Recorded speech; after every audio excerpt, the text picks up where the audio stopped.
The Scarecrow's Treasure.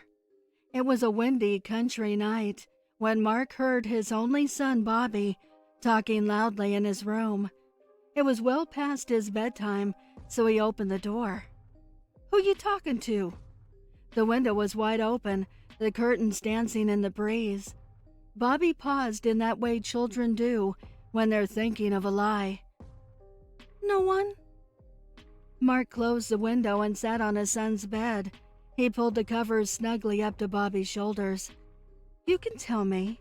It'll be our secret." Bobby just pointed out the window. Mark understood. "You've been talking to my Scarecrow." Bobby had had a few nightmares about him. "Not scared again, are you?" "No. He's pretty nice once you talk to him." "He is?" "He told me where some treasure is." Not wanting to encourage him, he stopped the conversation. "All right, bud. It's past your bedtime. Time to sleep." Mark kissed him on the forehead goodnight. Mark returned to his bedroom and looked out the window. The plank where his Scarecrow hung was empty. Damn wind. It wasn't the first time he'd had to re-nail him up. Early the next morning, as Mark headed to his tractor, he heard a distant scream. He looked around desperately and saw the hatch at the top of the grain bin was open. He bolted up the ladder and looked into the bin to see Bobby knee-deep in corn. "Dad!" "Bobby, don't move. If you sink any deeper, I won't be able to pull you out, okay?" "He said there was treasure in here. I'm sorry." "I'm going to get you out. Just don't move." He ran to his tool shed, got a rope, and flew back up the grain bin. "I'm going to pull you to the ladder. Then you have to pull yourself up." He lowered the rope slowly to prevent Bobby from getting scared and moving too much.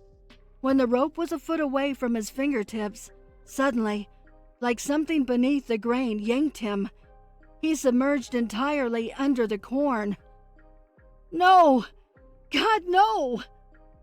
Mark ran to his shed to find a saw that could cut a hole in the bin, something to let all the corn out and save his son. But it was no use. He didn't have the equipment. To go in after him was certain death. His son would suffocate. He called emergency services and was told they wouldn't even be able to get out to his farm until the next day. He drank the whole night to numb his grief and still couldn't sleep. The next morning he went to sit on his porch and wait for emergency services when he saw the Scarecrow was back on his post. He walked up to it. It looked different, larger, like something was inside it.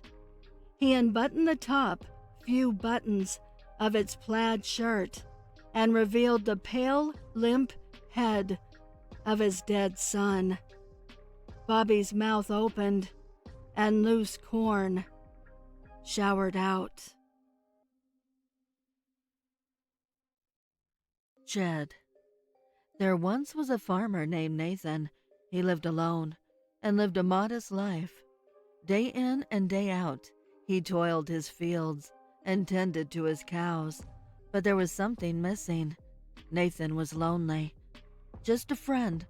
All I need is a friend," he would say out loud as he looked up to the sky. But no one would be his friend. He tried to befriend the delivery man. He tried to befriend the shopkeepers when he delivered his crops. But nothing. No one wanted to be his friend. As a matter of fact, they were rude to him. So one day, Nathan decided to make his own friend. He made a scarecrow and called him Jed. The lonely farmer took Jed everywhere. No matter what Nathan did, Jed was right beside him. Whether it was milking the cows, to picking his crops, and even accompanied him on deliveries. Nathan would talk to Jed as if he was alive. He would ask his opinion. He would joke with him to pass the time, and even feed him through the mouth slit he gave him. And after Nathan's day was done, he would bring Jed inside with him and sit by the fire to keep warm. Then he would go upstairs to go to bed, then wake up and start his day with Jed all over again. Nathan and his new friend were content and happy, inseparable, and living their lives. Yes, people would now make fun of Nathan, especially the children in town, but the farmer did not care, for he had his friend, and he was happy. Everything was fine in the farmer's life until the day before Halloween. A group of the town's unsavory youths cornered Nathan on his farm and began to make fun of him. They wanted Jed, but he wouldn't give him up. The group then began to attack Nathan, punching and kicking him, all the while continuing to taunt him. One of the boys then brought Nathan up to his feet and punched him. The punch sent Nathan flying, and when he fell, he landed head first on a sharp corner of his tractor. Nathan laid there and bled to death. He could have been saved if one of the boys went to get help, but instead, they just stood there and continued to ridicule him. Jed saw the whole thing. Before leaving, the group took their savagery out on Jed, throwing him to the ground, and began to kick and punch him. They tore his seams and ripped out his stuffing, laughing the whole time doing it. Even one boy urinated on Jed before the group finally left. The two friends were left lying in the field next to each other. Poor Nathan was dead, while through some strange cosmic magic in the universe, Jed was brought to life to seek his revenge. It was now the next day, Halloween. The same group of boys continued their tormenting ways, stealing candy from younger children, egging houses, destroying property until Jed caught up with them late into the night. Halloween ended with Jed ripping them limb from limb, leaving each of their mangled corpses in their front yards like some ghoulish Halloween decoration. Nathan's body was finally found days later when he didn't show up for his deliveries. And as for Jed, he was found sitting inside by the fireplace, covered in blood. He had gotten his revenge. Revenge for his friend. The Breathing Scarecrow. This happened when I was 12 or so. I still think about it sometimes, and it still unsettles me. My family owns several acres of corn in Iowa. Birds are actually pretty smart, so my mom made some very realistic scarecrows in order to fool them. The scarecrows had glass eyes glued onto their faces. They wore white gloves, old boots, and had fat bellies made of hay. When the wind blew, their skinny arms would dangle and jerk as if they were dancing. The scarecrows creeped me out, but I tried to act manly, like all 12-year-old boys did. I was not allowed to leave the house at night. When I asked why, my mother made some vague excuse about how dangerous hobos lived in the woods. But one night, I snuck out to see a girl who lived 2 miles down the road.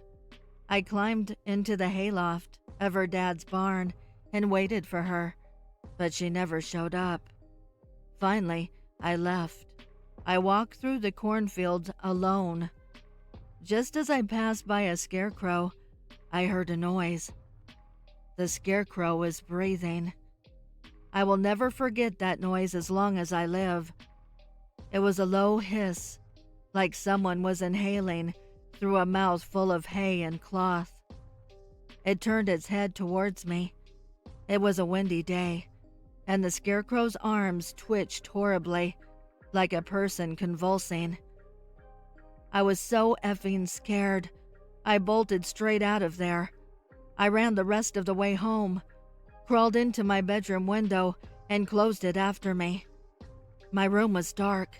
I stared out into the field, heart pounding. I reached for the flashlight on my nightstand. While shaking hands, I pointed it at the window, into the darkness outside. A form shuffled out of the cornfield. It wasn't the Scarecrow, though. It was a man, an old hobo that I recognized. He walked down past the cornfield and disappeared into the woods. I hid under my covers. It was hot and hard to breathe, but I was pretty sure that I had successfully escaped. The neighbor girl went missing the next day. My mother was convinced the old hobo kidnapped her, but sadly, the police found no trace of her. That summer, the area around the Scarecrow began to stink. It was a thick smell that coated your lungs, like iron rot and stinkweed.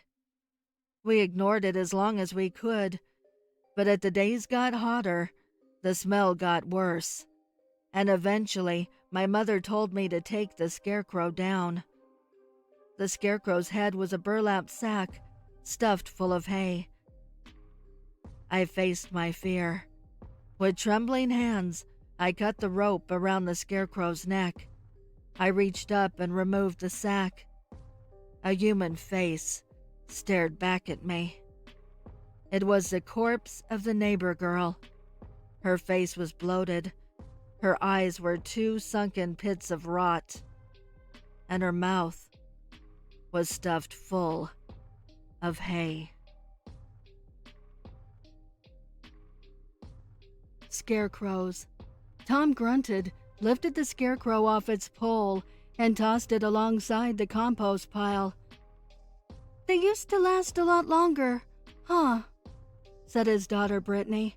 She idly poked at the Scarecrow's straw-stuffed shirt with the little pink princess wand she'd recently been hauling around everywhere. "They did," said Tom. "You're too young to remember, though." "I remember all the Scarecrows," she said. Tom motioned for her to follow him, and together they started up the muddy trail to the pony barn. "What's the first Scarecrow you remember?" he said. "The one you dressed up to look like Mommy," she said. Tom pursed his lips and nodded his head. "Yeah, you might remember that one, but you were very little." "I always liked the ones you dressed up special, like the one you glued the wig onto, or the statue one," she said. "The Venus de Milo? That was a good one. Messy, though." Tom slid open the barn stall door. A weeping brown burlap sack sat huddled in the corner. "Please," said the sack. "All right, you're getting old enough to help," said Tom. "How should we decorate this one?" The Scarecrow. I recently moved into an old farmhouse, and I was preparing my home for its first Halloween. Cobwebs on the bushes, plastic body parts hanging off my oak tree, and I was just putting the finishing touches to the blood splatter on my door. Since I was too old to be scared by this silly holiday, I reasoned that it's my turn to do the scaring instead. It was dark now, and I could barely make out the dark shapes in my neighbor's cornfield. To my shock, the old tattered Scarecrow seemed to move, but stubbornly I refused to move. It took irregular long strides with impossibly long legs and leapt over the wooden fence, heading straight for me. I tried to reason in my head what I must be seeing, but I lost my nerve and slammed the door shut. And I felt silly for a moment, nearly convincing myself that it was just some drunk playing a joke, until there was a loud, unsettling thump against my door, causing me to fall back to the floor. I crawled back slowly, feeling my heart pounding. From the door window, I could see his face slam against the glass, and he could see me with his wild, bloodshot eyes peeking from the holes in his burlap sack mask. I felt my blood run cold when the knob slowly started to turn. I forgot to lock the door. Scarecrow. My crops were dying, just like my hope of making a living out of them. The damn crows had been devouring them as if there was no tomorrow. Saying this, I couldn't guarantee that there would have been. There was no hope, no light. There was only despair. I decided to get a scarecrow after much persuasion. Honestly, I didn't think it would have such a huge impact on my life. During the first few days and weeks, they were growing and looked ever so fresh. Overwhelmed, I kept it there even when I didn't need it. I never used to believe in miracles, but the scarecrow changed everything. Eventually, it had brought me such good fortune that I had gained enough money to move places and afford an amazing private home. It had an indoor swimming pool, cinema, the works. One day, after living in my new house for a few months, I noticed cracks in the walls that hadn't been there before, mold growing out of nowhere, and leaks and puddles forming on the floor. I called plumbers and so on, but they claimed to see no such thing. Certain that I was correct, I began to take pictures of the incidents, but nothing appeared in the photos, except one thing. In photos of the garden, there was the scarecrow that I had long left behind in my previous field. Curious, but slightly scared, I took more pictures. With each shot, I noticed that the scarecrow seemed to be coming closer. I never took my eye off the camera until the scarecrow filled the shot completely. Then, I looked up. Scarecrow. Our scarecrow scares me. I live on a farm. It's a typical farm in America, with a big wooden barn and other stuff you see in pictures when you Google the word farm. My family is rich. Not the kind of millionaire rich, but we could afford some decent stuff that other people probably can't. My father works for a food company. I don't know the name of the company, but he grows vegetables, sells them to the company, and he gets paid for it. End of story. I am a pretty energetic kid. I love the fact that we have a large property of endless grass fields, and that I am free to do what I want. I don't have many neighbors that I can play with, but I get along with Josh just fine. Josh lives next to my house. He is a year or two older than me, but it's not a problem. So many days spent with him playing hide and seek covered the fact that he is older. I like Josh. Even though sometimes he is doing some weird stuff. He often stops talking in the middle of a sentence and just stares at something random with his brown eyes. When I ask him what's wrong, he just smiles at me and changes the subject to something else. I don't mind. As long as we are friends, I'm okay with what he does. Like I said, Josh and I spend a lot of time together. After I finish my lunch, I always go to his house, knock on his door, and impatiently wait for him to come out. Hide and seek is by far our favorite game. Josh is good at hide and seek. He once hid so well that I couldn't find him for an hour.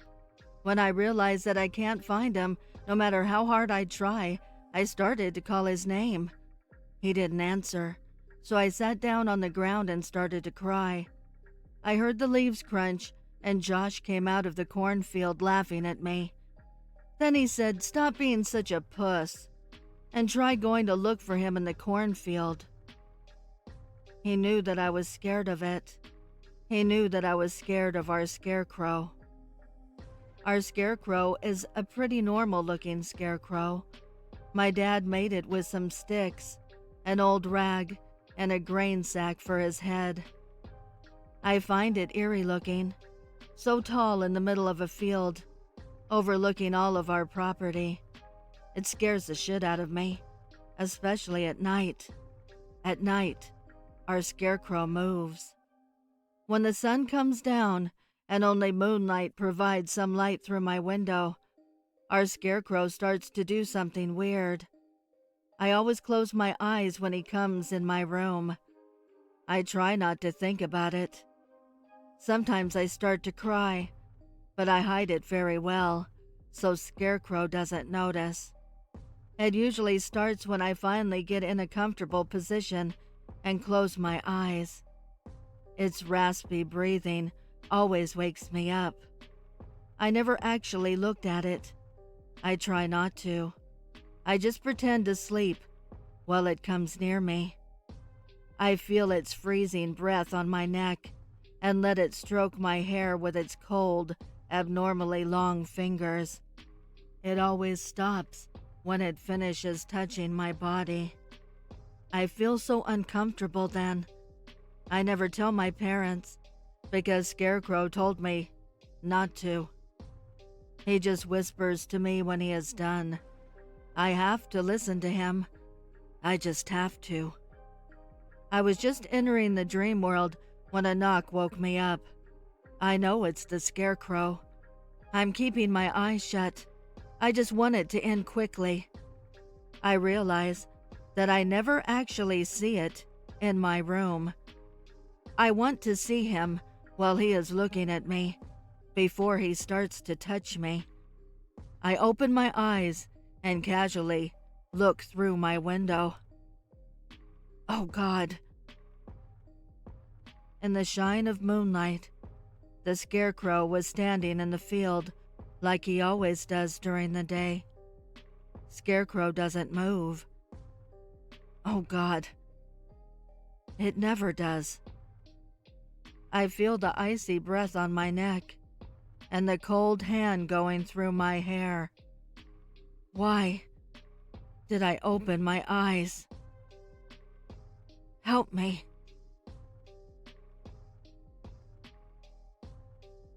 Scarecrow. 20 minutes ago as I'm writing this. 20 minutes ago my door started opening. Well, it seemed as if somebody was trying to push it in. I assumed it was my English bulldog trying to bash in my locked door with his flat face. He leaves little marks on my door since he gets dirt in his wrinkles and whatnot.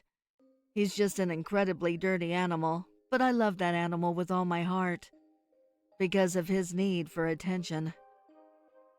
19 minutes ago, it started shaking.